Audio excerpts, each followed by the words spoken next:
This is related to our belief systems and our values. So if we can take an opportunity to really figure out what is important, that's what our values are, like our internal GPS system. So if we can take an opportunity to figure out what value is associated with this particular conversation, why is this person passionate about their view or their position about this particular topic, if we can do that for each other and kind of separate it from the person, and we're just looking at that particular value, it might help us to get a little further down the road, right? Then we can also do things like active listening. A lot of times, especially in a debate or an argument, people want to get their point across so fast, right? They really want to be heard and understood quickly. I think it's Stephen Covey that says, seek first to understand than to be understood. So you want to try to understand where that person is coming from first, and that might give you a little more mileage to then explain where you're coming from.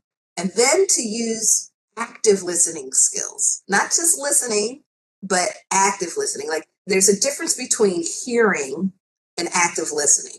Hearing is very passive in nature. We do that when we're not even trying. We can hear several things at one time. But active listening is really seeking to understand and focusing and concentrating on that person, what their message is. And then the way we can do that is to summarize and paraphrase what you've heard and make sure that you're hearing things right. A lot of arguments are a person not feeling heard, especially circular arguments. Like those arguments that are going nowhere and they just go around in circle and circle. It's because the person doesn't feel heard. So if you can paraphrase and summarize, at least that other person knows that you're hearing them. Those are some of the first things I would say. Then it really depends on who the person is. Like you said, this could be a loved one, this could be a friend, somebody that you care about. You might need to be able to say, we're going to have a political conversation. Let's set some ground rules here. We want to focus on the facts. We want to avoid any personal attacks.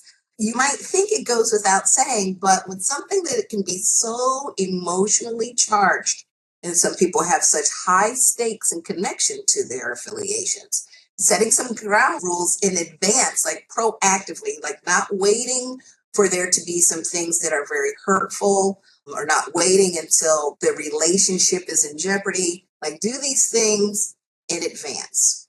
If things are getting heated, then it's okay to be like, you know what, things are getting heated. Neither one of us are being heard. Maybe we should take a little time and space to cool down.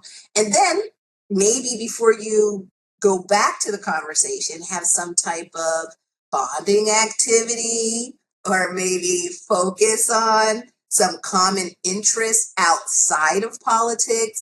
Put this on the back burner for now and let's revisit it later. You could always say, you know what, this dinner is going to be a politically free dinner, or this family gathering, we're not going to discuss politics. So that might be the rule for whatever the situation may be. It may be like, we're at the family cookout and let's make this a politically free space right now so that we can enjoy each other.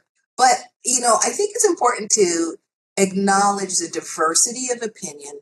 I think it's important to honor the fact that some people have researched a topic that you might not be as well versed on. So your position is more emotionally based, where their position is based on something that they found out that, I'm doing air quotes here, is factual, because it's just very difficult to find things out right now. But to have patience and understanding and a willingness to say, I'm not well versed enough, I don't know enough about that. So it's bringing up these feelings in me. I need to look at this myself a little bit further, and can we revisit this? So there's a couple of things that you can do. And I know, unfortunately, there are some friends and families that have stopped talking with each other because of their political differences.